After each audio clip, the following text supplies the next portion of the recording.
Hey everybody, I wanted to show you a really awesome knife that I was lucky enough to pick up recently, and that is the Zero Tolerance 0560. This is the Rick Henderer and Zero Tolerance collaboration for the Zero Tolerance Flipper, and I was lucky enough to pick this up at my local knife store recently, and I've had it for a few days. I just kind of want to show you the knife and give you my initial impressions of it. I can tell you that it's a really awesome knife, and I'm really happy to have it. I was basically obsessed with getting this knife ever since I first kind of learned about it many months ago, and it's taken quite a while to come out, and it's pretty hard to come by right now. Although this is a full production knife, and I'm sure that it'll be easier to get your hands on before too long. But right now, I'm just lucky to have had the opportunity to get it from my local store, and I just kind of want to show you and tell you what I think about it compared to a couple other knives real quick, show you the size, let you get a good look at it, and then I'll do a full in-depth review a little bit later. So I've got it sitting next to a couple other knives. This is the 0550, which is also a Rick Henderer and Zero Tolerance collaboration. This has a thumb stud instead of a flipper, and it's a little bit smaller, but it's actually a good bit wider, you can see, than the 560. So there's a real quick comparison. So one thing that you'll notice right away is that the 560 is a much lighter and thinner knife than you would expect from a knife this size, especially coming from Zero Tolerance, which seems to be more known for their chunkier, beefier designs. The other awesome feature of this knife is the KVT ball bearing system from Zero Tolerance, and it makes this knife come out super smooth and super fast.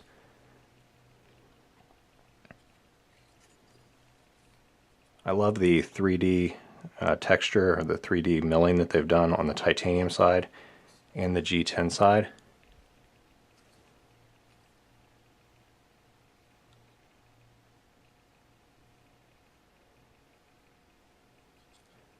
And actually the Zero Tolerance logo on the blade is pretty cool. It's like a 3D design. I don't know if you'll be able to pick that up.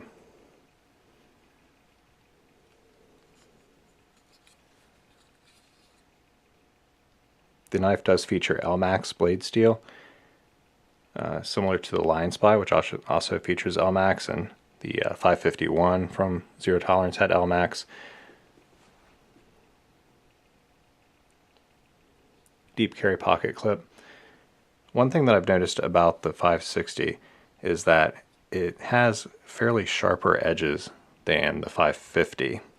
So right here on the back you've got a lot of functional jimping. It's really hard cut and actually rather sharp.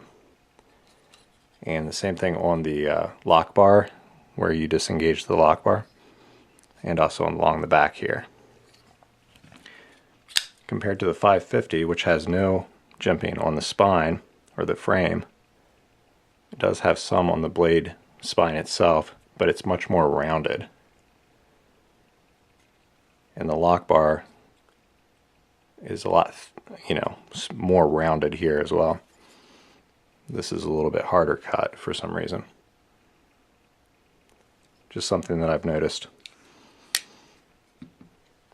I'll just kind of show you a little bit of a size comparison.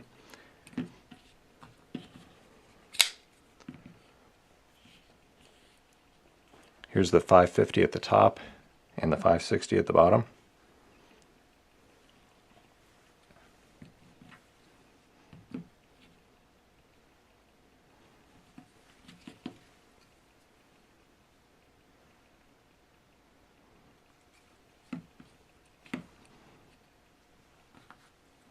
Here's the Spyderco Lion Spy.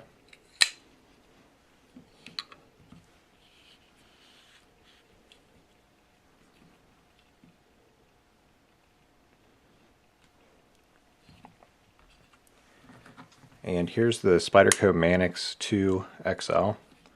which is basically exactly the same size.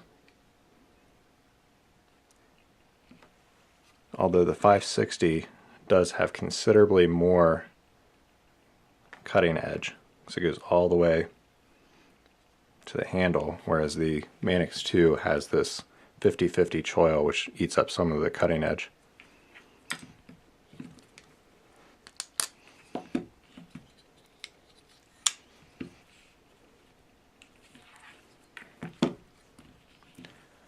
So again, my overall first impressions of the 560 are very positive. It's an awesome knife, definitely well worth the wait. The quality control seems to be spot on. There's no issues at all. The blade's perfectly centered. The lockup is perfect at right about 40%, I would say. There's absolutely no blade play.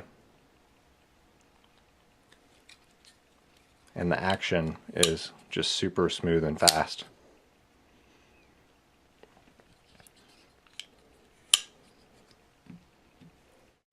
So I do want to thank everybody that subscribed to my channel and let you know what's coming up. I do have a lot of reviews that I want to get done, and I've got a lot of work to do ahead of me to get all those done. I've got the 560 and the 550 from Zero Tolerance, which I'll definitely be reviewing. Also, expect a good review on the Spyderco Lion Spy.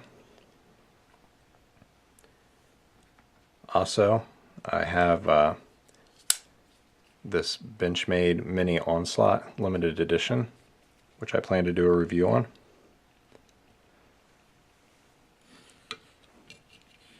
And I also want to do a little bit of talk on the Chris Reeve Sebenzas and just kind of what I feel about the value of a Sebenza, and just try to discuss some of the points and some of the things about a Sebenza which make them kind of special to me. So I hope you've enjoyed this video. I think it went a little bit longer than I had expected, but hopefully you didn't mind. And take care. See you next time.